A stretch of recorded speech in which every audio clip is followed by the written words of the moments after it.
Hello mga loves! Part 2 po ito ng travel vlog ko sa Hitachi Omiya sa Ibaraki Prefecture.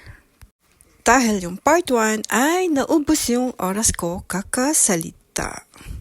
At malamang ganun din ang mangyari dito sa part 2. Dahil tayo po ay nasa biyahe at sobrang sama ng panahon. Nakikita nyo naman ang dinadaanan natin. Umuulan ngayong araw na to. Late upload na po kasi itong video na to. At sa taas ng screen ay makikita nyo kung saang lugar na ako dumadaan. Pati sapatos ko, idinamay ko na rin po. Pasensya na.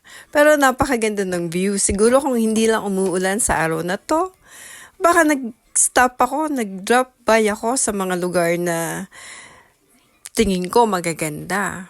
Kasi bihira lang naman tayong dadaan dito. Baka hindi na nga tayo dumaan dito. Kaya kinukunan ko ng video ang bawat lugar na dinadaanan ko.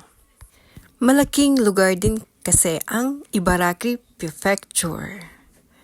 Marami ding magagandang pasyalan dito. Ayan, naubos na uli ang oras natin. Wait nyo ang part 3. Maraming salamat po sa mga nanood, sa aking mga friends and followers. Thank you!